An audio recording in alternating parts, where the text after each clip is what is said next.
안녕하세요. 전 영화 시작해서 이만 제 14번째 에피소드 분노를 시작하겠습니다. 와, 예, 저희 방송은 항상 스포일러가 많이 들어가 있기 때문에 영화를 아직 안 보신 분들은 양해를 해주시기 바라고요. 좋아요와 구독을 눌러주시는 거는 저희들에게 큰 힘이 됩니다. 많이 눌러주세요. 저한테 별로 힘이 되지 않고요. 이거 봐. 이걸 뽑으라고. 알겠습니다. 이거 네. 편집하지 말고 꼭 넣어주세요. 네네, 알겠습니다. 예. 좋아요와 구독과 펭귄맨님의 핀자는 저에게 큰 힘이 됩니다. 안녕하세요. 이렇게 얘기하는 저는 미주사랑이고요. 여기 옆에 계신 네. 분은 안녕하세요, 펭귄맨입니다. 그리고 모니터 안에 계신 저분은 안녕하세요. 형광모자입니다. 저희 이 영화를 저희 구독자 중에 한 분인 된장공장 공장장님이 예전부터 이제 한번 다뤄줬으면 좋겠다라고 말씀을 하셔서 저희가 이제 기회를 보고 있다가 뉴욕 아시아 필름 페스티벌에서도 이제 상영이 되고 있고 또 저희 3명 중에 2명도 한국에 있는 상태여서 분노를 볼 수 있게 돼서 이번 기회에 다루게 됐습니다. 방금 엄지는 좋다 이거죠? 네. 예, 특히 이제 형광모자님이 분노를 드디어 다루게 되어서 좋다고 방금 따봉을 보내왔습니다, 저한테. 그러면 근황 소개부터 먼저 해볼까요? 형광모자님 먼저. 어떻게 지내셨어요? 전 잘 지냈습니다. 저는 아까 잠깐 얘기 나왔는데 뉴욕에서 아시아 필름 페스티벌을 하고 있어가지고 오랜만에 아시아 영화를 많이 봤어요. 그래서 되게 재밌게 본 것도 있고 그래서 잘 지내고 있습니다. 추천하고 싶은 영화가 본 것 중에 있어서 네, 뭐 보셨어요, 내 편? 내 편 봤다고 얘기 안 했는데 어떻게 알았어요? 왜냐면은 저희가 지금 이거 녹음을 어제 에러가 나서 다시 하고 있거든요. 그래서 내 편 뭐 보셨어요? 저희가 이렇게 쿵짝이 잘 만질 수가 없는데 이게 네. 2번째 녹음이라는 거 감안해 주시고요. 내 편은 한국 영화는 이주영 감독, 이병헌 주연의 싱글 라이더를 봤고요. 네. 나머지 3편은 일본 영화였는데 제페니즈 걸스 네버 다이랑 분노랑 클로스 니트라고 이게 사실 한국에 어떻게 번역될지 모르겠는데 일본 제목은 그들이 진심으로 엮을 때라는 제목의 영화입니다. 뭘 카모메 엮죠? 식당에 실을 엮습니다. 이게 뜨개질하는 영화라서요.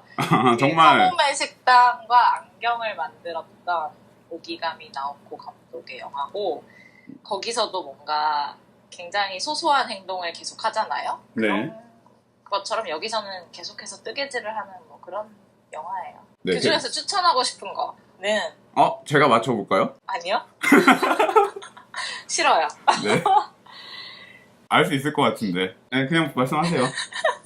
분노는 저희가 다루는 영화니까 저는 당연히 추천하고 싶은데 어쨌든 이건 추후에 더 자세히 얘기를 하기로 하고 네. 제페니즈 걸스 네버다이라는 영화가 저는 최근에 본 영화 중에 거의 가장 좋은 영화 중에 하나였어요. 감독이 되게 나름 젊어요. 약간 떠오르는 감독? 이런 분이라고 들었고 아오이 유가 주연을 맡아서 아오이 유가 행방불명되는 그런 이야기인데 약간 복잡한 타임라인을 막 굉장히 잘 섞어서 이야기가 되게 흡입력 있으면서도 좀 여자로서 와닿는 부분도 많았고 좀 짜릿한 면도 있고 좀 현실을 벗어나서 짜릿한 면도 있고 여러 가지 다른 재미를 주는 작품이었어서 시간이 되시는 분들은 보셨으면 좋겠고 사실 이게 전주 영화제에서도 소개가 됐었어요. 그래서 보신 분들이 있을 수도 있는데 2편 싱글라이더와 그들이 진심으로 엮을 때는 저는 그냥 그랬어요. 뭐 그래도 50%의 성공률이면 나쁘지 않네요. 네, 사실 더 많이 보고 싶었는데 네. 뭔가 시간이 안 맞아서 이 정도만 봤습니다. 바쁘시구나. 그럼요. 저는 뭐 늘 활동하는 사람이니까요. 그것도 몰랐네. 새롭네. 그리고 추천하고 싶은 영화 하나 더 있는데 이거는 아시아 영화제에서 본 건 아니고 네. 그 펭귄맨님의 기대작이자 요즘 제일 잘 나가는 배급사인 A24에서 배급한 고스트 스토리라는 영화가 있어요. 정말 가장 네. 잘 나가는 배급사인가요? 아니요, 그냥 제 기준. 그렇죠. 네, 죄송하고요. 네.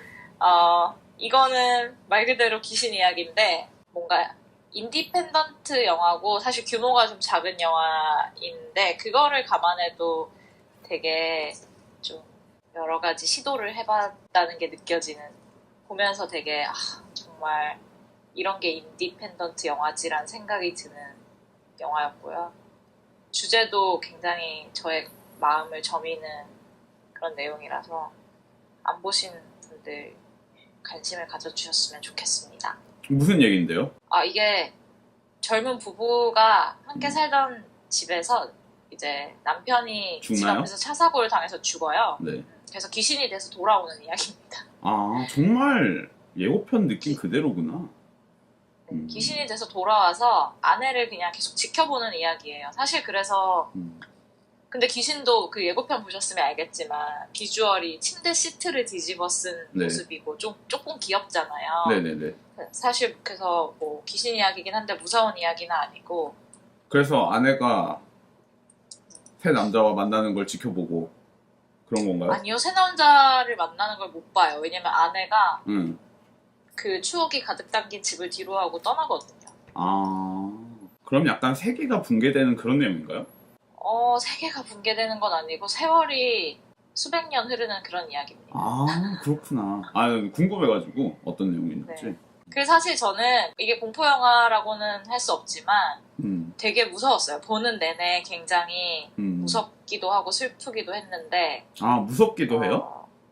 그러니까 저에게는 외로움이라는 게 가장 큰 공포라서 그랬던 것 같아요. 그냥 좀 되게 보면서 좀 슬프고 무서웠어요. 왜냐면 그 귀신이 좀 귀엽게 생겼잖아요.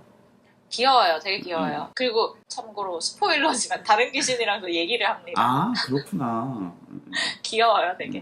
네, 스포일러는 뭐 좋은 거니까요. 오늘 숙취가 좀 있으신가 봐요.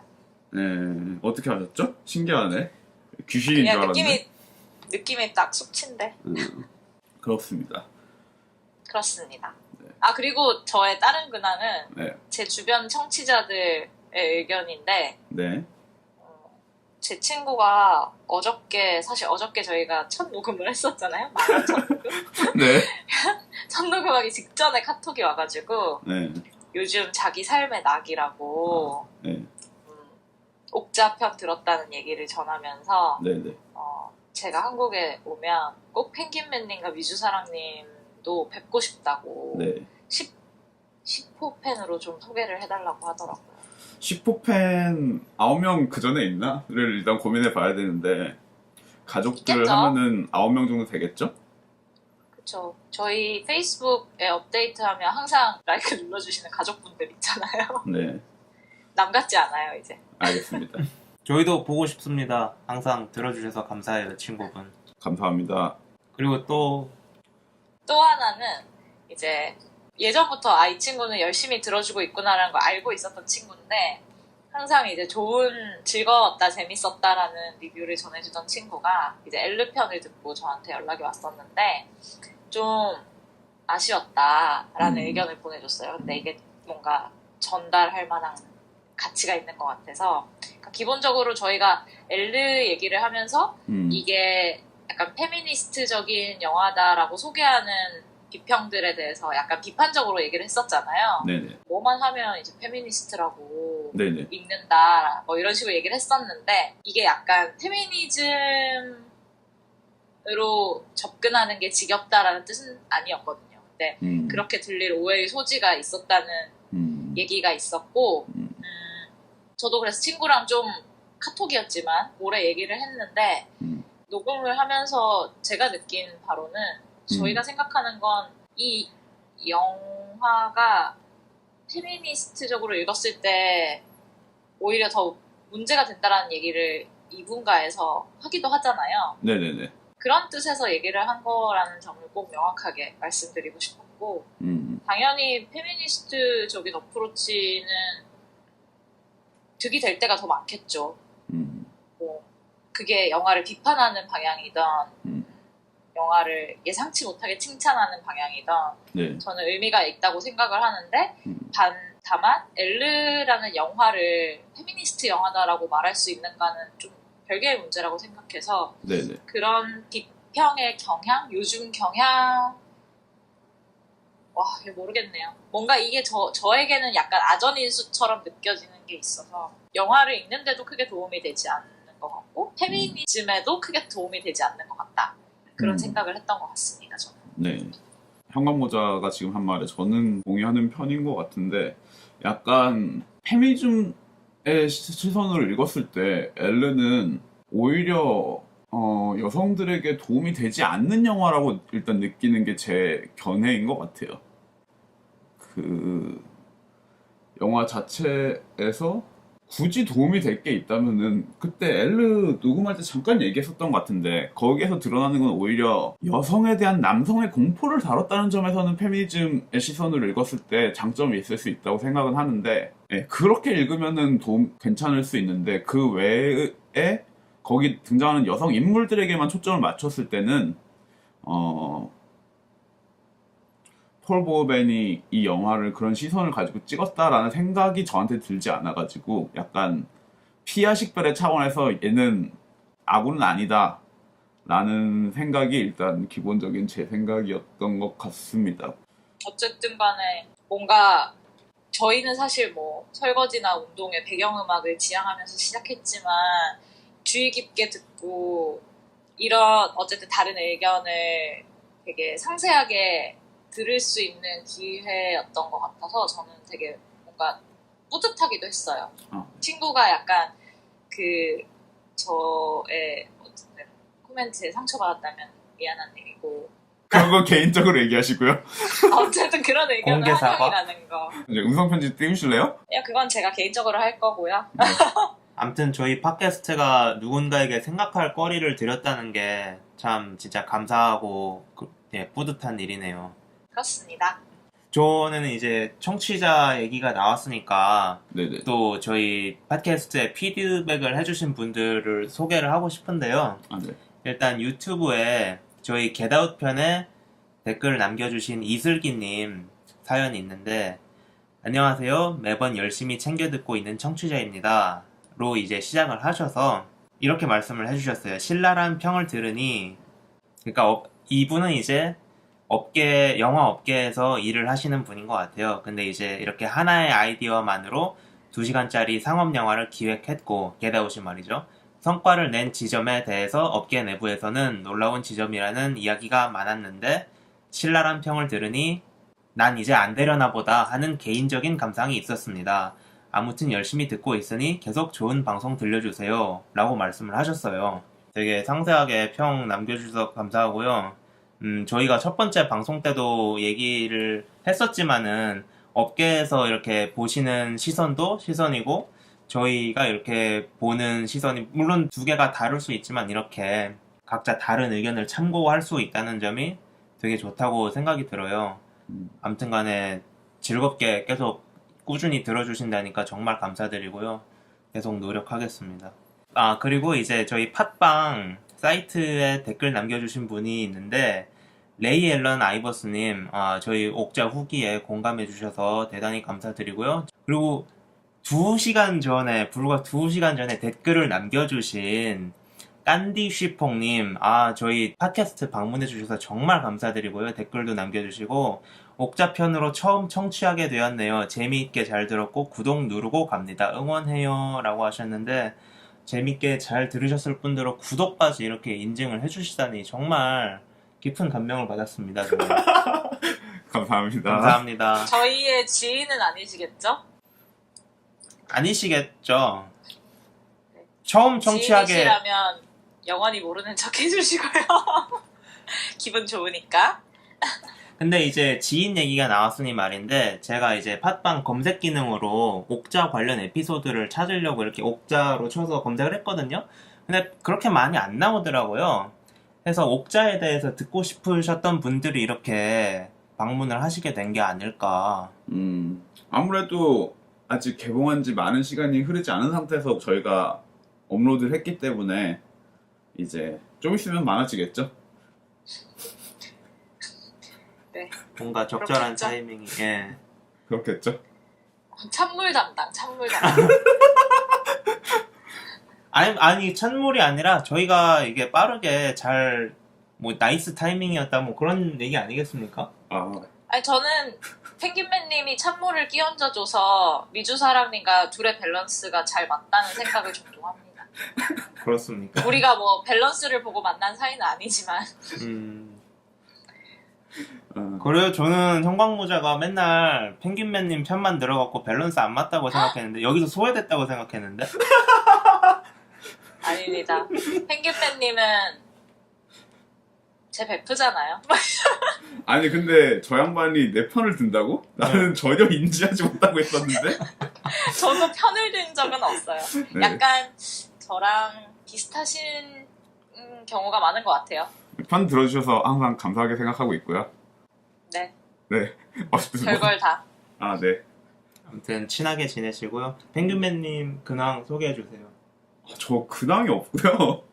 저는 뭐 밥도 많이 먹고 술도 많이 먹고 살이 좀 쪄서 아내가 구박한다면은 그게 가장 큰 근황일 것 같고요.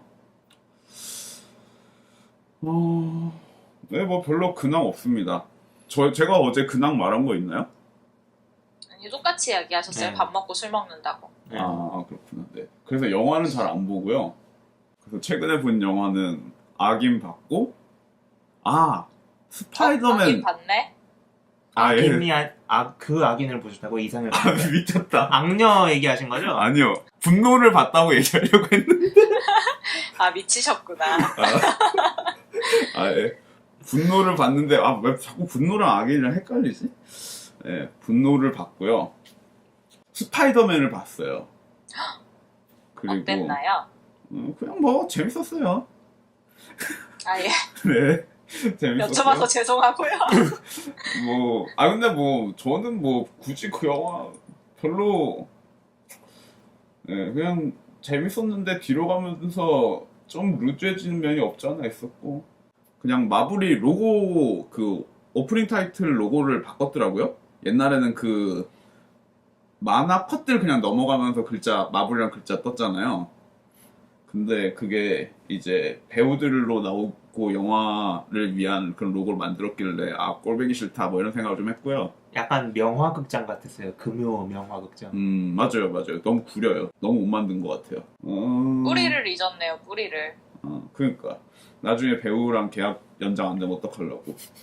제 생각이 없어 생각이. 지금 피터 파커만 해도 도대체 몇 명째인지 모르겠는데 말이죠. 그러니까요. 물론 이 영화만을 위한 걸지도 모르겠는데 어쨌든 저는 좀 이상하다고 생각했어요. 배우가 영화의 로고에 등장한다? 뭔가 이상한. 모르겠어요. 어차피 자기네 유니버스 안에서는 그렇게 돌아가는 거니까 상관없는지도 모르겠는데 일단은 그걸 떠나서 만듦새가 좀 별로라고 생각을 했고, 그 로고의 동영상은. 스파이더맨 영화는 그냥 재밌었어요. 재밌었던 뭔가 것 새로운 같아요. 게 있나요? 새로운 저 거요? 궁금해요. 왜 자꾸 계속 새로 만드는지. 돈이 되니까 새로 만들죠. 뭘 새로운 게 있어서 새로 만드나요? 아니 그래도 그러면 명분이라도 뭔가를 명분이요? 새롭게 해야지 되잖아요. 전에 실패했으니까 새로 만드는 거죠.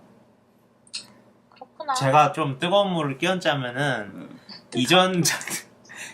이전작들하고 달리 이제 좀 피터 파커의 학교 생활에 좀 더 초점을 맞췄어요.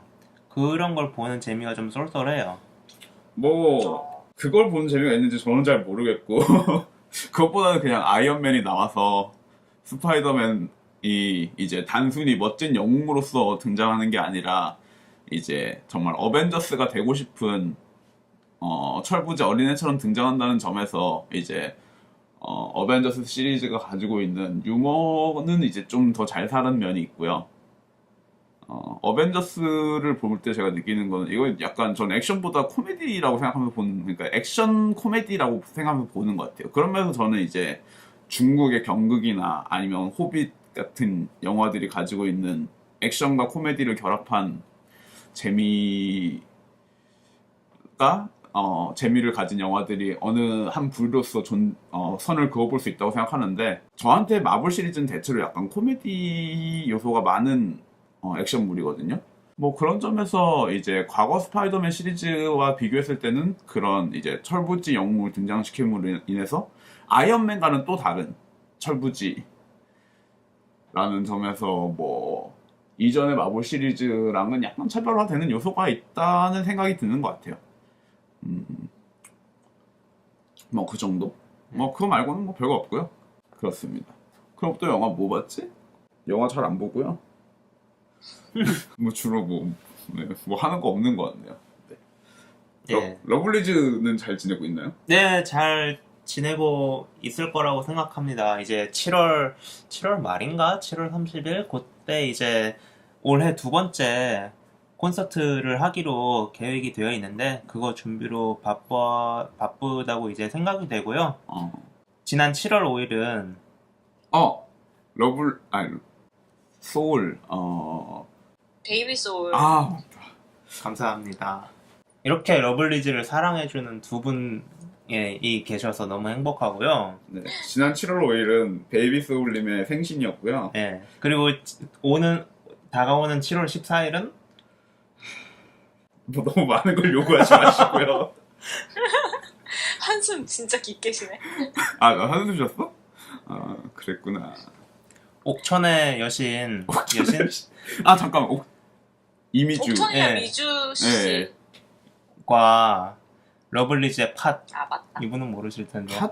예. 러블리즈의 팟 예인 정혜인 씨가 혼밥 스타그램이라는 이제 웹 예능 그런 걸 찍어서 네이버 TV에서 방영을 시작을 합니다. 왜 팟이죠? 왜냐면요, 얼마 전에 그 케이블 음악 프로 쇼케이스에서 그 정혜인 씨한테 질문을 했어요, 멤버들이. 정혜인은 러블리즈에서 어떤 존재이냐. 그래서 이제 정혜인 씨가, 정혜인 없는 러블리즈는 팥 없는 찐빵과 같다. 해서 이제 별명이 팥이 됐어요. 보통은 안고 없는 찐빵이라고 얘기하지 않나요? 안꼬라고 했을 것 같은데, 실제 영상에서 팥이라고 했는지 안꼬라고 했는지 지금. 근데 이제 팥이라고 했으니까 별명이 팥이 됐겠죠. 그분도 특이한 분이구나. 그분이 이제 워딩을 네. 특이한 걸 쓰셔갖고 이제 고란어라고 고란정음이라고 그분이 쓴 말만 이제 모아놓은 그런 모음집이 있어요. 그래서 이제 세종대왕님처럼 새로운 말을 만들어낸다고 팬들이 그 왕들이 쓰는 관 있죠? 익선관? 네네. 그것도 선물하기도 하고 팬사인회에서 아무튼 언어를 좀 특이한 언어를. 예. 그러시구나. 예, 유튜브에서 고란어라고 검색하시면은 잘 정리돼서 나오고요. 근데 왜 고란이죠? 그 예인 씨가 생긴 게 고라니상이에요. 죄송합니다. 예, 그래서 분노 얘기를 해볼까요? 저희 줄거리 소개 전문인 우리 형광모자님이 수고를 해주시겠습니다. 네. 어제도 한번 했는데 긴 줄거리라서 오늘은 조금 더 정돈해서 잘 얘기할 수 있었으면 좋겠네요. 응원합니다.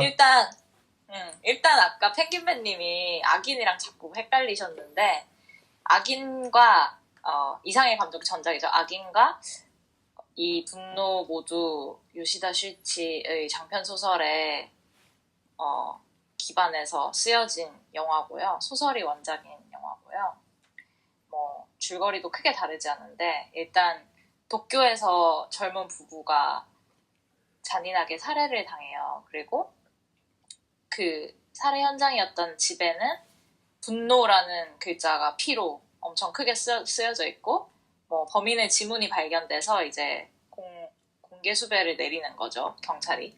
근데 그렇게 시간이 한 1년 정도 지나고 나서 일본의 각기 다른 지역 세 군데에서 과거가 숨겨진 남자 3명이 나타나게 됩니다.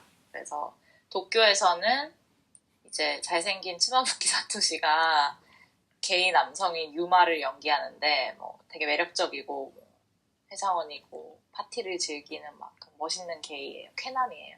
근데 그가 우연히 게이 목욕탕에서 만나게 된 나오토라는 사람과 사랑을 나누게 되고 바로 또 동거를 시작하게 되는데 나오토가 집이 없기 때문에 동거를 시작하게 되는데 이 나오토라는 사람은 자기의 과거에 대해서 이야기하고 싶어하지 않는 사람이에요. 그래서 이제 아무리 뭐 이 츠마부키 사토시 연기하는 유마가 질문을 던져도 뭔가 속 시원한 대답이 돌아오지 않고 그게 결국은 이제 오해와 불신으로 이어지는 그런 이야기이고요. 또 치바에서는 이게 좀 더 시골 마을인데 와타나베 켄이 연기하는 마키라는 남자가 이제 가출한 딸인 아이코를 성매매 업소에서 찾아서 데리고 돌아오면서 이야기가 시작이 되는데 이 딸이 가출했던 사이에 같이 공장에 와서 일을 하게 된 타시로라는 남자와 이 딸이 사랑에 빠지게 되는 거예요. 근데 이 타시로도 도대체 2개월 전에는 어디에 있었는지 과거를 알 수 없고 음침하게 생겼고 뭔가 좀 돈도 못 버니까 사실 공장에서 알바하는 친구니까 이 아버지 입장에서는 불안한 거죠. 그래서 의심을 하게 됩니다. 그리고 마지막으로 오키나와에서는 이민정을 닮은 예쁜 히로세 스즈가 이즈미라는 여학생을 연기하는데 엄마와 단둘이 이사를 온 이즈미가 동네 친구인 타치야와 함께 무인도에 놀러 갔는데 거기에서 이제 아무도 모르게 혼자 살고 있는 다나카란 남자를 만나게 돼요.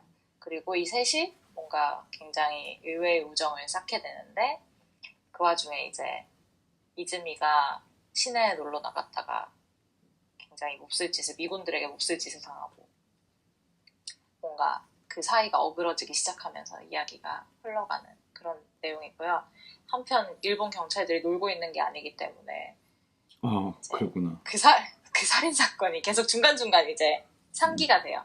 그러면서 걔들이 제보를 받았는데 이 용의자가 성형수술을 했다라는 제보를 받게 돼서 성형수술 이후에 얼굴 예상도를 이제 만들어가지고 포토샵으로 만들어서 지명수배 방송을 하는데 이 몽타주가 사실 되게 재밌는 게 실제로 이 세 배우, 의심을 받게 되는 세 배우 나오토를 연기한 아야노 고와 타시로를 연기한 마츠야마 케니치와 그 다나카를 연기한 모리야마 미라의 얼굴을 세 개를 다 섞어가지고 어떻게 보면 이 사람 같고 어떻게 보면 저 사람 같고 뭐 그렇게 생기게 만들었어요. 그래서 네.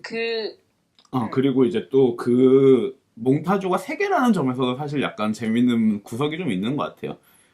하나는 그 세 개가 정확히 세 명을 딱 지시한다기보다도 한 명은 뭐 여성처럼 하고 한 명은 모자를 쓰고 한 명은 이제 뭐 어떻게 했더라? 어쨌든 기억은 어떤 몽타주인지 정확하게 기억은 안 나는데 그게 그 세 명에 대한 어쨌든 뭔가 약간 임의적으로 각각의 몽타주 약간 연결되는 이미지 같은 게 있는 것 같아가지고 네네 뭐 나름 재밌는 몽타주라고 생각을 했어요. 맞아요. 그래서 어쨌든 그 몽타주가 공개 수배가 돼가지고 방송을 타는데 이 방송을 본 사람들이 각자 자신의 옆에 있는 이 과거를 알 수 없는 남자를 의심하게 되면서 영화가 이제 클라이막스를 향해 가는 거죠. 영화는 정말 끝에 가서 진짜 범인이 누구인지를 밝혀주는데 그 범인은 결국 오키나와에 있는 이 다나카라는 남자인 걸로 밝혀지고 이 사람이 살인을 한 동기도 플래시백 같은 걸로 소개가 되죠. 이 사람이 일용직 노동자인데 직업을 소개를 받아 소개소를 통해서 현장을 찾아서 가려고 하는데 그 현장은 사실 일주일 전에 없어진 거였고 소개소에 있는 남자가 자신을 농락했다라고 느껴서 굉장히 좌절한 상태로 더운 여름날에 어떤 집 앞에 앉아 있었는데 이 사람은 스스로를 굉장히 패배자라고 생각하는 사람이었던 것 같아요. 그래서 이제 세상에 대한 분노를 막 쏟아내면서 근근히 살아가는 그런 사람인 건데 그 집의 주인이자 이 살인의 피해자인 부인이 더우실 텐데 차라도 한 잔 드시죠 이렇게 따뜻한 말을 건넸더니 미쳐가지고 부인을 죽여버린 거죠. 그리고 남편도 죽이고 그런 사람이었던 거고요. 아이고 어떡해.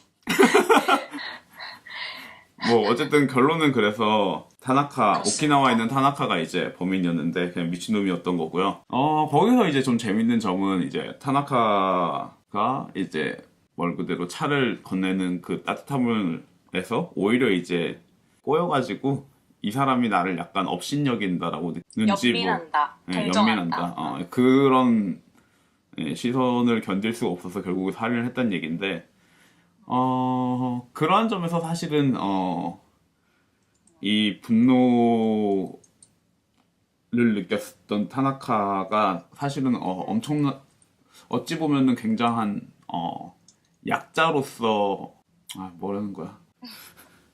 어쨌든 뭔가 그 사회의 음. 중심부가 아니라 가장자리로 밀려난 사람이었고 거기에 대해서 느끼는 좌절감 같은 게 결국은 이 사람의 분노라는 글자로 표현된 게 아닌가 네네네. 라는 생각이 들고요. 네. 그것과 별개로 이 사실 평화로운 오키나와 마을에서는 범인이 누군지 그렇게 아무도 궁금해하지 않는데 네네네. 그것과 별개로 이즈미가 이제 이군들에게 강간을 당하고 나서 그 이즈미를 지켜주지 못했다라는 죄책감에 시달리던 이 친구 캐릭터 타츠야가 다나카에게 고민 상담을 하면서 되게 둘 사이가 깊어지잖아요. 네. 그런데 이 다나카라는 사람이 사실은 미친 사람이었고 이즈미가 강간당한 걸 알면서도 지켜만 보고 있었던 사람이었다라는 거, 그리고 자기에게도 거짓말을 했다는 거, 뭐 그런 것들에 큰 배신감을 느껴서 우발적으로 다나카를 죽이게 됩니다. 그래서 마지막에 이즈미는 친구도 없고 다나카도 없어진 해변에서 소리를 지르면서 영화가 끝나죠. 그게 이제 오키나와 이야기의 끝입니다. 그리고 다른 이야기도 마무리를 해야겠죠? 어쨌든 이 치바와 도쿄에서도 각각 자기가 사랑하는 사람이 혹시나 이 몽타주 속의 범인은 아닐까라는 의심에 사로잡혀서 아이코도 경찰에 연락을 해서 제 남자친구가 범인일 수도 있다라고 얘기를 하게 되고 타시로는 경찰이 찾아올 거라고 생각해서 어쨌든 도망을 치게 되는데 지문을 대조해보니까 타시로는 사실은 범인이 아니었던 거예요. 그래서 그 유일하게 자기를 사랑해줬던 사람을 의심했던 거에 대한 미안함과 또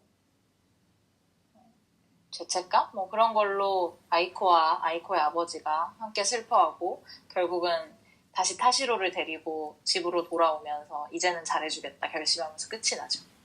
그리고 도쿄에서는 이 유마라는 캐릭터가 그 방송을 보면서 막 나오토를 의심하려던 차에 경찰로부터 혹시 나오토란 남자를 아냐 이런 전화를 받고 나오토가 범인인가 보다라고 생각을 하면서 전혀 모른다 이렇게 강하게 부정을 하고 나오토의 모든 소지품을 내다 버리고 연락을 아예 뚝 끊어버리죠. 그런데 뒤늦게 약간 후회가 돼서 나오토를 찾고 싶은데 찾을 수가 없는 거예요. 그러다가 우연히 예전에 나오토가 함께 다정하게 카페에서 얘기하고 있었던 여자를 똑같은 카페에서 다시 보게 돼서 그녀를 찾아가서 물어보죠. 혹시 나오토가 어디 있는지 아냐? 이랬더니 그녀가 이제 나오토 사실 죽었다라고 얘기를 해주고 야.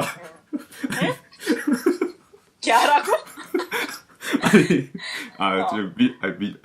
현관부장님. 네? 사람이 죽었다는데 그렇게 빵 터지면 안 되죠. 아니 저는 얘기하고 있었는데 먼저 빵 터지신 거 아니었어요? 아니, 그런가? 내가 사이코패스야? 저 나갈래요.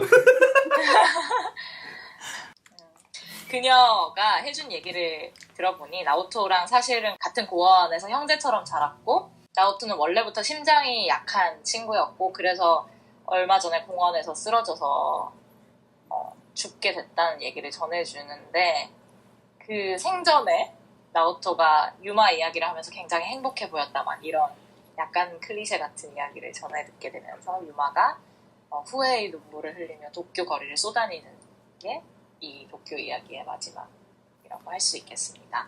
듣기만 해도 감동적인 이야기네요. 그렇죠. 이 사실 원작에 대해서 감독이 코멘트를 했는데 스스로 설명할 수 없는 어떤 감정으로 눈물이 난다 이렇게 표현을 했다고 하더라고요. 어떤 감정인지 알 수 없지만 사실 저는 영화를 보면서 약간 눈물이 날 것 같은 느낌을 받긴 했어요. 왜 그런지는 모르겠어요. 축하드리고요. 저는 굉장히 공감이 가던데요. 그 나오토하고 유마 얘기가 믿을 만한 이제 근거가 없는데 믿어준다는 게 되게 힘들다. 요게 이제 이 영화에서 주로 보여주는 건데 거기에 이제 방점을 찍는 게 나오토 유마 커플의 이야기이고 저도 이제 믿음이라는 거에 대해서 그냥 저는 갑자기 부모님 생각이 나더라고요. 자식이라는 이유로 이렇게 믿어주신다는 게 좀 죄송스럽기도 하고 그런 생각에 좀 떨떠름한 표정을 지으시는데 이 부분은 그럼 삭제해 주시고요. 아니요. 떨떠름하지 않았고요. 이분 표정이. 이분 표정이요? 아, 저요? 예. 난 떨떠름하면 다 난 줄 알았지. 그것도 뭐예요? 맞는 말이죠, 사실. 아니, 저는 사실 뭐 굳이 따지자면 좀 도쿄 이야기가 제일 별로였어요, 저한테는. 근데 저는 사실 다 재밌게 봤고, 저희가 사실 어제는 편집에 대해서 얘기를 하면서 시작을 했었던 것 같은데, 네. 편집 자체가 새 장소를 굉장히 혼란스러울 정도로 섞으면서 이야기를 진행시키잖아요. 네. 그래서 사실 뭐 어떤 한 이야기가 좀 약하다라고 느껴지긴 하더라도 어쨌든 그거 전체가 하나의 이야기를 전달하고 있는 느낌이라서 네, 그쵸. 이게, 재밌게 봤습니다. 사실은 이제 이게 시간 순서대로 편집이 돼 있는 게 아니잖아요. 보면은 오히려 세 개의 사건을 만들어 놓고 그 세 개의 사건을 순차적으로 엮는 방식으로 진행이 되는데 재밌는 점은 그럼에도 불구하고 이 사건이 동일한 시간상에서 벌어진다고 하더라도 크게 문제는 없는데 이 영화가 재밌는 점은 그 문제를 오히려 약간 드러내는 방식으로 엮여져 있다는 생각이 들어요. 그러니까 A, B, C 세 사건이 있다면은 이 영화가 어쨌든 내러티브에 맞춰서 A의 만남, B의 만남, C의 만남 이런 것들을 이제 크게 딜레이 없이 그 만남들이 발전해 가는 것을 번갈아 가면서 보여주는데 이게 어쨌든 간에 가상의 사건이기 때문에 그 시간이 동일한 시간이라고 엮어도 무관할 것 같은데도 불구하고 실제로는 낮과 밤이 계속해서 교차하고 이것들이 실제로 동시에 일어나지 않는다는 점을 강조하고 있거든요. 그러한 편집 방식은 역으로 이 영화가 의도적인 편집을 하고 있다는 것을 드러내는 것 같기도 하고요.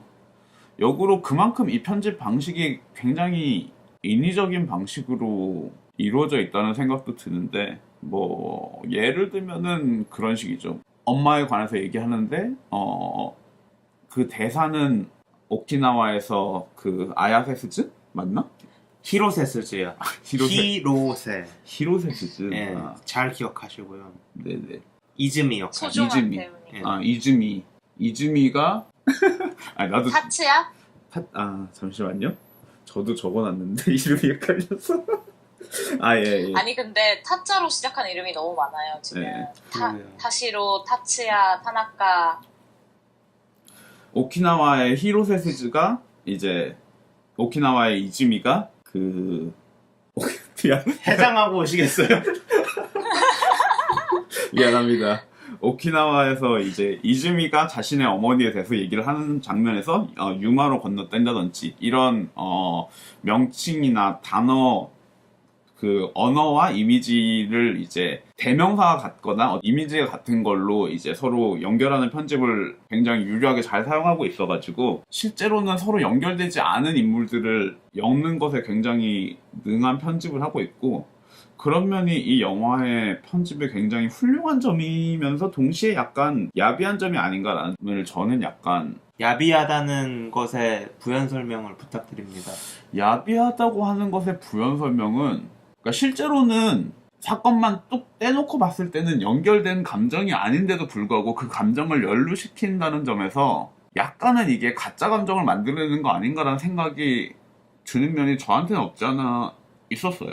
대표적인 예가 이거는 이제 같은 사건 안에서 편집을 섞은 건데 어떠한 장면이 있냐 하면은 유마한테 이제 소매치기인가요? 집에 강도.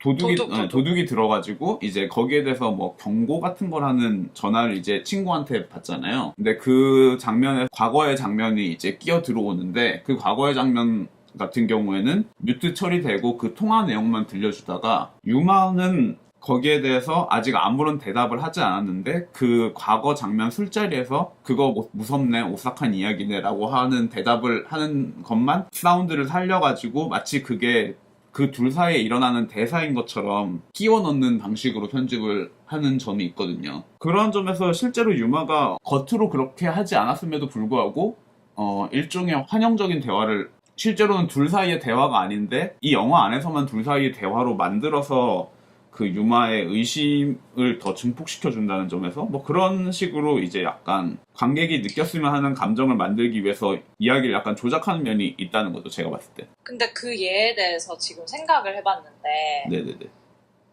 그냥 동시는 아니고 똑같은 말을 네. 하는 거라고 생각하는 게 더 자연스럽지 않나요? 그 전화를 받으면서도 그 말을 하고 근데 그 말을 했던 과거의 시점을 보여주는 거고 글쎄요. 뭐 아무튼 저는 그렇게 생각했던 것 같아요. 근데 그래서 그러면은 사실 이제 근데 그건 이제 뭐 그렇게 생각할 수도 있고 아니면 뭐 속마음을 전달하기 위해서 그런 식으로 편집의 테크닉을 썼다고 할 수도 있는데 어쨌든 간에 과거의 대사를 현재의 대화 안에서 붙여서 인서트로 삽입한다는 것 자체가 제가 봤을 때는 이 영화가 편집에서 만드는 대화를 약간 조작한다는 느낌이 저한테는 있는 거죠. 그래서 그 조작한다는 인상이 있고 그래서 야비하다는 것은 약간 안 좋게 보시는 그런 가치 판단이 들어가 있는 건가요? 네, 그렇죠. 네, 약간 의심스러운 거죠. 그러니까 뭐 저는 믿음이 없는 사람이라 가지고 이 그렇습니다. 영화가 믿음에 대해서 얘기하고 있지만 저는 이 영화를 믿지 못하는 거고요. 제가 한마디 이제 첨가를 하고 싶은데 저는 그런 편집 방식이 네네. 이 영화의 호흡이 되게 김에도 불구하고 그런 편집 덕분에 더 집중하고 볼 수 있지 않았나 생각이 들어요. 네네네. 특히 이제 저도 예를 하나 들자면은 유마가 나오토의 짐을 정리할 때 오키나와에서 손님들 캐리어를 집어 던지는 다나카의 샷하고 이제 교차 편집이 되잖아요. 그래서 마치 이제 관객 입장에서는 유마가 나오토의 짐을 정리해서 밖에 버리고 있다 이렇게 착각을 하게끔 네네네. 하고 이제 오키나와에 있는 다나카 얼굴을 보여줬을 때 이제 아 그게 아니구나 하고 네네네. 약간 머리를 환기시키는 그런 효과가 있는데 네네네. 그래서 저는 약간 좀 더 좋게 보지 않았나 생각을 합니다. 그러니까 편집 방식이라는 건 어쨌든 기본적으로 테크닉이기 때문에 잘 살렸으면 장점이고 단점인데 이 영화에서도 장점이 당연히 되는 순간이 많죠. 특히나 이제 긴장감을 만든다거나 어쨌든 간에 전개를 흥미롭게 한다는 방식에서는 이 영화에서 당연히 장점으로 사용을 되고 있고요. 근데 이제 인물에 대한 시선들을 서로 교차시킨다는 점에서는 이 영화를 보면서 드는 인물에 대한 감정이 온전히 이 인물에 대한 것이 아니라는 점에서 저는 약간 머뭇거리게 되는 순간이 있다는 거죠. 제가 단어를 약간 꼬인 성격이라서 단어를 약간 안 좋게 써서 그런데 그게 뭐 엄청나게 안 좋다는 얘기는 아니고 의심스럽다 정도가 가장 적절한 단어인 것 같아요. 나쁘다기보다는 왠지 내 마음을 내어주기에는 약간 머뭇거려지는 지점이 있었다. 얘 뭐지? 왜 이러지? 라면서 뭐 그 정도의 느낌을 제가 야비하다고 표현하면은 약간 제가 꼬여서 그런 거고 이건 약간 편집에 관한 건 아닌데 예를 들면은 뭐 그런 건 거죠. 이 영화 자체가 관객을 꽤 사로잡고 있기 때문에 감춰지는 부분 같은 것들이 있어요. 예를 들면은 이제 치바에서 와타나베 켄이랑 그의 딸이 타시로를 의심하는 점이라든지 그리고 유마가 이제 나오토를 의심하는 것 같은 경우는 일단은 이 의심의 정도도 사실은 약간은 다른 것 같다는 거죠. 물론 그런 점에서 이게 단점이란 얘기는 아닌데 도쿄에서는 좀 더 커플의 얘기라 가지고 이제 유마가 자신의 사랑했던 남자를 의심하는 이야기고 그리고 치바에서는 이제 오히려 실제로 그 비중 자체는 굉장히 와타나베 켄에게 가 있다는 점에서도 약간 복잡하고 흥미로운 얘기라는 생각은 드는데 균형의 측면에서는 이 세 이야기의 균형이 맞지 않은데 그걸 편집으로 약간 커버하고 있다는 생각이 드는 거예요. 단순히 얘기하면은. 그리고 오키나와 이야기 같은 경우에 사실 타나카가 사실 명백하게 범인임에도 불구하고 영화에서 이야기들이 이 아이가 사실 어린아이들이라는 이유만으로 사실은 다른 사람들보다 훨씬 더 쉽게 믿어버리는 것을 납득하게 하는 면에서도 약간은 뭐 캐릭터 세팅이면 세팅이지만 이게 약간 치사한 구석이 있지 않나 라는 생각이 저는 드는 거죠. 그리고 사실 타나카는 조금 약간 행동이 호감형이에요. 그냥 좀 경계를 풀게끔 하는 그런 행동이 많은 반면에 나머지 나오토나 타시로 같은 경우는 좀 벽을 치는 스타일이라서 오히려 더 의심을 사기에 좋은 그런 그쵸, 캐릭터로 설정된 경향이 있지요. 네네. 여기서 생기는 세 명에 대한 의심과 관객을 연루시키는 방식이 그러한 캐릭터성도 있지만 도쿄에서는 유마가 나오토를 의심하고 치바에서는 와타나베 켄과 그의 딸이 타시로를 의심하는 데 반해서 오키나와에서는 실제로 아무도 타나카를 의심하지 않는 것도 사실은 내러티브적으로 약간 치사한 면이 없지 않아 있다는 생각이 저는 드는 거죠. 예를 들어서 물론 오키나와에서 타나카를 의심하는 건 사실은 관객의 몫이거든요. 관객의 몫이고 물론 이제 이야기 자체가 그러니까 인물들을 의심하지 않지만 오키나와에서 의심이 연루되는 건 관객이고 그런 면에서 오히려 관객이 도덕적으로 조금 더 자유롭다는 인상을 저는 관객한테 약간 가짜 자유를 준다는 생각이 들거든요. 무슨 얘기냐면은 의심이라는 게 결국엔 죄라고 생각했을 때 이 영화에서 치바에서 타시로 의심한 거는 와타나베 켄의 잘못이고 도쿄에서 나오토를 의심한 건 유마의 잘못인데 오키나와에서 타나카를 의심한 건 관객의 잘못이거든요. 근데 오키나와에서 들었던 타나카에 대한 의심은 사실 진실이었기 때문에 관객이 도덕적으로 자유롭게 될 여지를 남겨뒀다는 점에서 저는 이런 스타일이 약간 치사하다는 생각을 하는 거죠. 그 부분은 재밌는 것 같아요. 근데 저는 아까 그 편집을 막 이렇게 섞어가지고 약간 약점을 가리고 좀 다른 캐릭터에 대한 감정을 끌어다 쓰고 그런 거에 대해서는 사실 별로 거부감이 없었던 게 이 영화가 사실 어떻게 보면 세 개의 완전히 다른 이야기를 살인사건으로 묶어놓은 거잖아요. 근데 네.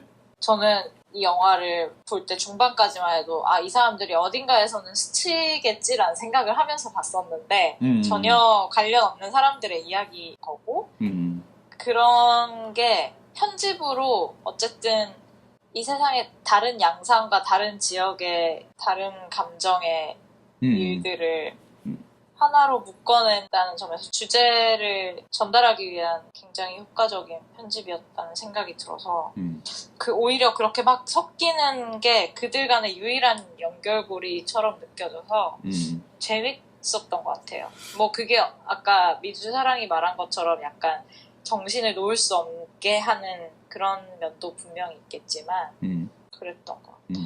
그거는 저는 형광모자의 말에 동의하는데 그래서 오히려 여기서 존재를 잃는 거는 방송이죠. 존재감을 잃는 거는. 왜냐하면 사실은 이들을 물리적으로 엮어주고 있는 건 그 방송이잖아요. 네. 그 방송인데도 불구하고 그 방송의 역할을 실제로 편집이 했다는 점에서는 재밌는 것 같아요. 왜냐하면 편집도 어쨌든 미디어의 속성이고 방송도 어쨌든 미디어라는 점에서 이게 바로 방송으로 엮었으면 너무 뻔했을 것 같은데 이 편집 방식이 나쁘다는 게 아니라 중간중간 걸리는 몇 개가 좀 너무 과하다는 생각이 들었던 거죠. 제가 말하는 거는. 제가 말했던 부분 중에 이제 시간 베이스가 아니라 내러티브 베이스로 연결했던 것도 저는 괜찮고 그런데 지금 사실 생각나는 장면은 아까 제가 말했던 그 유마 장면밖에 없긴 하네요. 이 편집 마음에 안 들었던 부분은. 엄마 이야기? 네네. 그런 부분, 네. 그런 식으로 결국엔 두세 가지 부분이 마음에 걸렸던 건데 그런 면에서 이제 이 스타일을 밀고 나가면서 약간 그냥 과했던 부분이 저한테는 좀 의심스러웠다는 얘기예요. 일단 펭귄맨님 의견하고 약간 동의를 못하는 부분이 몇 개 생겼는데 그 세 개의 플롯을 이어주는 물리적인 어떤 요소가 방송이라는 거에 동의를 안 하고 첫째로 둘째로 이제 그 인물에 대한 의심이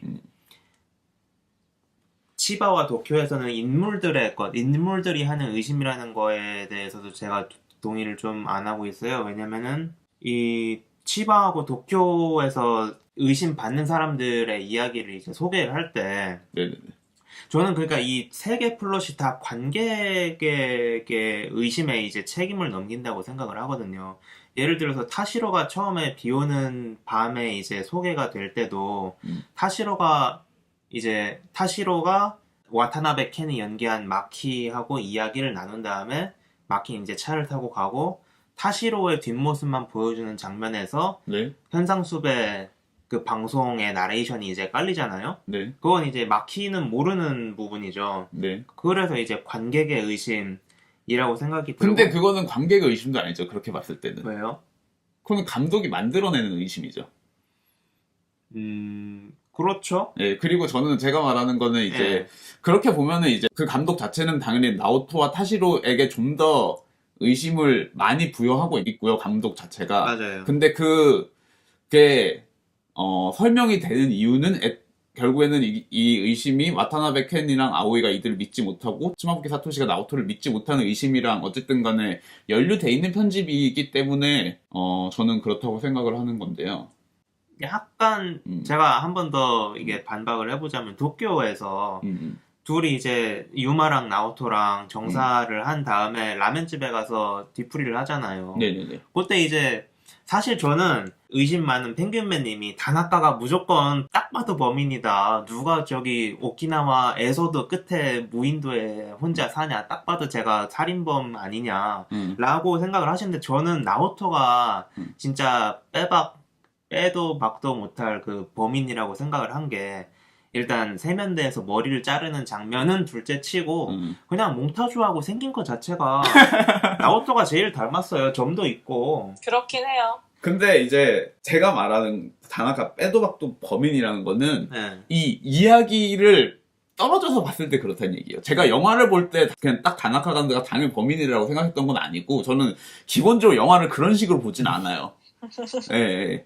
애초에 그냥 나에게 주어진 이미지에 충실하기 때문에 제 말은 그게 이 감독이 이 이야기를 구성한 것으로 봤을 때는 사실은 이 다나카만 굉장히 동떨어져 있고 표현되는 방식도 그렇고 타시로나 나오토랑은 되게 그 세 명의 용의자 중에 가장 범인임을 감독에 가려놓은 인물이라는 점에서 빼박 범인이라는 면도 있고요. 그렇죠. 예. 네. 그래서 이제 사실 저도 다나카에 대한 의심의 끈을 놓진 않았는데 인물의 의심이라는 몫에 대해서 다시 얘기를 해보자면은 유마랑 나오토가 이제 라면을 먹으면서 바로 앞에 있는 방송 그 현상수배 방송을 보면서 유마는 절대 의심을 안 한다는 거죠. 야, 쟤 너랑 닮았다 이런 얘기도 안 하고 저런다고 잡히겠냐 뭐 그랬던 것 같은데 해서 저는 이제 요 부분도 관객에게 의심을 던져주는 그런 거라는 거죠. 아, 그쵸. 그러니까 이게 그게 어쩌면은 제가 이 영화가 약간 야비하다고 표현했던 면이랑 물론 엮여 있긴 해요. 제가 말했던 거는 이거는 이제 감독이 연출을 어떻게 했냐에서는 이제 감독이 보여주는 건 당연히 타시로와 나오토를 범인으로 보이게 직접적으로 연결시키고 있죠. 그 말씀하셨던 그 세면대 머리카락 모양이라든지 뭐 얼굴에 있는 점이라든지 왼손잡이라든지 이런 뭐 온갖 요소들이 있잖아요. 이미지로 연결되는. 근데 이제 그런 것들 자체가 기본적으로 이 실제 전후 관계상 인과관계상 와타나베가 그 TV를 봤냐 안 봤냐랑 상관없이 그 순차적인 문제가 아니라 그러한 인물의 특징들 방송에서 그것은 알기 싫다 같은 프로그램에서 이 인물은 어떤 식입니다라고 얘기하는 그런 특징들의 요소를 가지고 주변 사람들이 자신의 인물을 둘러봤을 때 쟤 이런 부분 이 포인트랑 이 포인트가 비슷한데 라는 이미지의 연결을 통해서 그 사람 의심하는 방식 자체가 이 인물들이 자신의 주변 사람을 의심하는 그 방식과 작동 원리가 똑같다는 점에서 이 감독이 만드는 의심이 이 등장인물들의 의심과 마찬가지로 동일하다고 생각하는 거고요. 그래서 그렇다는 거지 이게 정말 딱 관객이 의심하는 포인트랑 이 인물들이 의심하는 포인트가 완벽하게 들어맞는 건 아니죠. 왜냐면 이 영화는 계속해서 이 인물들이 의심스럽다는 것을 어떤 면에서 강조하고 있고 어쨌든 간에 영화이기 때문에 필요한 부분만 잘라서 보여주는 거니까 저는 뭐 그 전까지는 괜찮다고 사실 생각을 하고요. 무슨 얘기하고 있어? 저는 사실 아까 그 현상수배 방송이 이 새 플롯을 엮어주는 어떤 물리적 요소로서 힘을 잃었다고 하신 거를 반박하려고 했는데 들어보니까 되레 펭귄맨님 말씀이 맞는 것 같아요. 근데 무슨 얘기했어? 아니 이 얘기는 제가 지금 왜 하냐면은 저는 이제 사운드랑 이제 방송 그쪽에 생각을 하고서 얘기를 한 건데 우리가 어제 첫 시도 때 과거의 부재에 대해서 얘기를 했잖아요. 네네네. 예. 그래서 과거의 부재가 이제 새 플롯을 이어주는 더 큰 끈이 아닌가. 결국에는 우리가 그걸 너무 나눠서 얘기하는 게 오히려 제가 봤을 때는 에러인 것 같아요. 왜냐면은 어쨌든 그 방송은 과거의 살인사건에 대해서 용의자를 찾는 방송이고 그래서 그 의심의 대상이 되려면은 얘가 과거에 어디에 있었는지가 불투명해야지 의심의 대상이 기본적으로 될 수 있는 조건이기 때문에 제가 봤을 때는 그거는 뭐 그냥 사실은 어느 곳에서 포인트를 줬냐에 따라서 인물에게 포인트를 주면은 이 인물들이 과거가 없다는 게 어쨌든 포인트인 거고 같은 줄기라는 거죠. 과거의 부재나 그 방송에서의 미디어가 얘기하는 그런 특징이나 어차피 크게 봤을 때는 한 줄기고 아까 그 방송이 그런 힘을 잃었다? 빛이 발했다라고 한 이야기는 편집과 비교했을 때 그렇다는 얘기였던 거 아닌가요? 편집과 비교해서 그런데 실제로 그렇죠. 편집과 비교해서 그런데 편집이 그러니까 그 재밌게도 편집이 그 방송이 해야 되는 역할을 어느 정도 대신하는 면이 있다는 거죠. 왜냐면 그 방송을 정말 자세히 많이 보여주진 않잖아요. 생각보다. 제 생각에는 초반에는 이 방송의 역할이 좀 있지 않았을까라는 생각이 없지 않아 들거든요. 근데 이거는 제가 원작을 안 읽어서 모르겠는데, 왜냐면 그 형사들의 씬이 좀 무의미하잖아요. 형사들의 씬은 약간의 코미디를 위한 씬들이 경우가 많았죠. 뭐 식사를 하는데 발을 올린다거나 뭐 더러운 얘기를 한다거나 그런 걸 반복해서 약간 웃음을 만드는 포인트가 있고 뭐 그 정도? 네. 근데 저는 원작에서는 어쨌든 간에 역할이 있었을 것 같아가지고 뭐 그렇게 얘기를 한 건데, 뭐 그건 뭐 알 수 없는 부분이고요. 저는 이제 그 형사들 씬을 보면서 사실 재밌다는 생각은 별로 하지 않아가지고 그 기능이 좀 없다고 생각이 들었거든요. 그래가지고 이게 뭔가 약간 잘려나간 토막의 흔적이 아닐까 뭐 약간 그런 생각을 했는데, 또 약간 이 영화가 스릴러임을 상기시켜주는 역할 정도가 있었던 것 같아요. 아, 근데 그렇지, 우리가 범인을 찾고 있었지, 이런 느낌. 그거는 동의를 할 법한 것 같아요. 왜냐면 그 일을 하지 않는 경찰들을 대신해서 범인을 색출해내려는 관객의 욕구를 자극했을 수는 있죠. 그렇습니다. 저는 우리가 이제 야비하다고 명령한 그 편집이 처음 나타나는 그 부분이 좋았어요. 그 아빠가 와타나베 켄이 연기한 마키가 아이코의 동방신기 음악을 들으면서 도쿄로 넘어가잖아요. 도쿄의 클럽 음악으로 넘어가죠. 그렇죠. 그게 재밌는 부분이에요. 이게 약간 성향의 차이도 분명히 있는 것 같아요. 왜냐면 저는 그 순간 뭘 사기치려고 이런 편집을 하는 거지라고 바로 그때 그 순간 저는 생각했거든요, 사실은. 예. 이렇게 사기를 친다고 생각하세요, 자꾸. 죄송합니다. 제 인격을 드러내는 뭐 눈에 뭐 안 보인다고. 아니, 예. 영화 전체가 의심이라는 게 얼마나 관계를 무너뜨리고 인간을 나약하게 만드는가 이런 얘기를 하는데, 그걸 보면서 이 새끼 나한테 무슨 사기를 치려고 이렇게 생각하고 계세요. 굉장히 영화에 충실한 분인 거 아니에요? 아니, 저 말이 맞는 면이 없잖아 있다고 생각하는데, 문제는 이 얘기는 영화 평이랑 좀 관계없는 얘기인데, 그러면은 타시로랑 나루토 같은 사람을 믿어줄 거냐는 얘기를 난 여기서 잠깐 던지고 싶은 면이 없잖아 있어요. 솔직히 말하면 사람을 그렇게 쉽게 믿는 거 아니에요. 예. 그 등장인물들이 그 인물들을 믿을 근거가 부족하잖아요. 근데 이거 우리 첫날 얘기했던 거 같아. 이 얘기 또 나왔었던 것 같은데, 믿을 수 없는 애들을 데리고 지금 너네가 의심해가지고 이게 파탄 났잖아라고 얘기하는 게 약간 그렇다라는 건데, 사실 뭐 저는 그것도 영화의 메시지 중에 하나라고 생각해요. 그러니까 믿을 수 없는 상황이니까 못 믿는 거긴 한데, 그러니까 우리가 초인이 아니잖아요. 그냥 사람이잖아요. 그러니까 그냥 그렇게 의심하고, 그래서 결국 후회하고 관계는 항상 부서지고 우리는 외롭고 나약하고 뭐 그런 거 아닌가, 그런 거 같아요. 되게 현실적인 결말이라고도 할 수 있죠, 어떻게 보면. 의심을 해야 되니까 했고, 그러니까 망한 거고. 그걸 벗어날 수 없는 거죠. 망했어? 근데 네. 편집 얘기를 제가 네네네. 좀 이해를 못하는 것 같아서 두 분하고 이제 청취자 여러분들께 죄송한데, 아까 동방신기 얘기를 꺼내자면은 그 이제 마키가 동방신기 노래를 아이코가 준 이어폰으로 들을 때 네. 사실 그 도쿄 클럽 씬으로 넘어가는 게 굉장히 기능적이라는 생각이 들었어요, 처음에는. 네네. 근데 이제 지금 좀 머리 두뇌를 풀 가동시키다 보니까 네. 마키가 동방신기 노래를 듣는 그 어떤 감정이 그냥 관객이 일반적으로 클럽 음악을 듣는 그런 느낌 아니었을까. 마치 어르신들이 스마트폰을 쓰는 걸 힘들어 하시는 것처럼. 일단은 1차적으로는 뭐 음악이라는 요소를 가지고 이제 씬을 넘긴 건데, 그러면서 이제 그 씬이 넘어가는 방식이 어쨌든 간에 그게 동방신기 노래는 아니잖아요. 클럽 음악이죠, 그게. 네. 동방신기 노래는 아닐 것 같고. 그러면서 그 클럽 음악이 나오면서 그 비트가 약간 무한도전에서 박명수가 하는 것 같은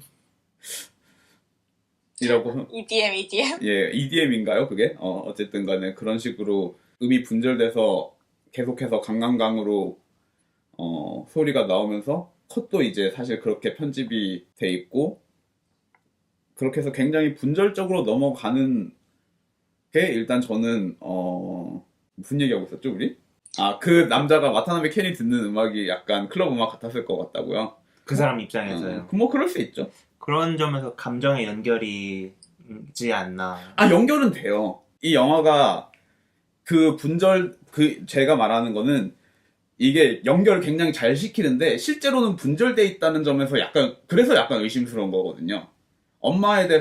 유마의 엄마에 대해서 얘기하면서 이즈미의 엄마로 넘어가면서 그거는 이제 엄마라는 것으로 연결돼 있지만 실제로는 분절돼 있다는 측면에서 관객이 느끼기에는 그러니까 연결이 되는데 거기에 대해서 묘한 분절, 그러니까 동일한 부분과 동일한 이미지가 있는데 그게 완벽한 동일이 아닌데 그렇게 넘어간다는 것은 조금 더 나아가서 말하자면 사실은 이러한 분절과 연결은 결국에는 그 몽타주와 타시로 혹은 나오토가 가지고 있는 의심에 대한 연결과도 동일한 메커니즘이라는 점에서도 저는 이 편집이 약간 그 내용과 배반되는 편집은 아닌가라는 생각까지 드는 거죠. 뭐 물론 이건 근데 합리적인 오히려 그러면은 의심을 해서 결국 파탄이 나기 직전까지는 오히려 더 영화 합치되는 편집 아닌가요? 뭐 그렇게 말할 수 있을 것 같네요. 저번에 그러셨잖아요. 관객들은 행복한 장면만 120분 틀어주면 못 견디고 나갈 거라고, 인간은 불행을 요구한다고. 그거 제가 한 말 아니잖아요. 여기서 소개를 해주셨잖아요. 아, 그쵸. 제가 소개는 했죠. 그 폴 보벤의 말이고요. 저는 형광모자 편을 들겠습니다, 이번에는. 오예. 축하드리고요. 근데 저는 그러니까 형광모자의 말이 일리는 있는데 다 설명해주지 않는다. 제 말은 결국에는 그런 면에서는 이 영화는 감독이 의심을 조장하고 그래서 이야기를 파탄 낸 다음에 그래서 믿지 못하는 안타까움에 대해서 뒤늦게 얘기하는 게 무슨 자서전이면 모르겠는데 그걸 영화 내러티브에서 그거를 기술님이랑 합쳐서 그렇게 하는 게, 제가 문라이트에 대해서 했던 말 기억나요? 약간 난 이 영화 좋은데 의심스럽다고? 왜냐면 이게 너무 하이라이트식이라 가지고 그런 거랑 약간 비슷한 느낌인 거예요. 내용과 형식이 서로를 좀 배반하고 있지 않나? 뭔가 좀 토끼몰이 하듯이 몰아간다는 거죠, 관객을. 그러니까 그런 점이 이제 가장 눈에 띄게 약간 의심스러운 점인 거죠. 사실 이제 타시로하고 나오토로 보면은 의심을 안 할 수가 없어요. 조명도 그 사람들 얼굴은 되게 시꺼멓게 음침하게 비추고 특히 타시로 맨날 이렇게 도끼 눈 뜨고. 사실로 생긴 것부터 좀 의심스러워요.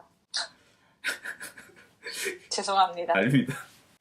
그래서 네, 그렇습니다. 저는 그래서 네. 이 영화가 그냥 의심스럽다는 얘기고요. 이 영화는 의심에 관한 얘기고요. 훌륭한 영화네요. 제가 이제 펭귄맨님 얘기를 복기를 좀 해보면은, 네. 근데 반전을 싫어한다고 하셨는데, 약간 그 자본주의식 악당들처럼 표면에는 막 웃는 얼굴 하면서 뒤에 이제 칼을 숨기고 있는 그런 게 세련됐다고 생각하시지, 이제 타시로나 나오토처럼 대놓고 얘네는 못되게 생겼어 라고 하고 이제 의심을 조장하는 그런 거는 별로 안 좋게 생각을 하시는 것 같아요. 제가요? 예. 약간, 그러니까 타시로하고 나오토도 밝고 막 희망차게 묘사를 한 다음에 뒤집었어야 되지 않았나, 약간 선택을 관객한테 완전히 넘겨주고 그런 건가요? 저를 제가 잘 모르겠는데 저도 의심하기 때문에 글쎄요. 그거는 이제 어떠한 인물상을 만들 것인가에 대한 문제라 가지고 그냥 바로 답변 드리기엔 좀 너무 어려운 질문인 것 같아요. 저한테는. 그러니까 저는 이 개별 이야기가 나쁘다고 생각하는 건 아니고, 그거를 이제 제가 그러니까 편집 얘기를 하는 게 그거를 공개하는 방식, 그러니까 내러티브에서도 그렇고 편집으로서도 그렇고 타시로와 나오토를 범인으로 몰아가는 거는 맞는데 상업적인 이야기로서는 괜찮은데 재밌고 훌륭하게 만들어져 있다고 생각을 하는데, 의심에 관한 이야기를 하면서 감독이 그 의심을 너무 조장하면은 이 영화가 감정을 전달한다는 점에서는 훌륭한데 의심 자체에 대해서 고민하기에는 좋은 영화는 아닌 것 같다는 생각이 드는 것 같은 거예요, 제 생각에는. 근데 그 의심하는 사람들의 이야기를 네. 영화로 보여줄 수 있는 게 그런 방법이었던 거는 아닐까요? 아니, 그러니까 우리가 소설을 읽는 거랑은 다르게 그러니까 예를 들면 왼손잡이라는 뉴스를 듣는 거를 떠올리면서 타시로가 라면을 먹는 거를 바라보는. 그러니까 제가 그거를 무조건 나쁘다고 말할 수는 없는데 저는 그 이상을 보고 싶다는 거예요. 뭐 그렇게밖에 무슨 말인지는 알 것 같아요. 그런데 그렇게- 저는 이 영화가 그렇게 뭐랄까 내용과 형식이 부딪힌다고는 느껴지지 않아서 그러니까 그 이상의 뭔가 새로운 게 있었다면은 또 모르겠는데 그냥 뭐를 꼭 의심을 조장하는 걸로 읽어야 할까라는 생각은 그냥 의심에 대한 이야기를 하는 장치인 거죠. 그렇습니다. 네. 우리 쉬어요? 아, 쉬죠. 네. 네. 한 시간 좀 넘었네. 예. 네. 어, 무슨- 굿굿.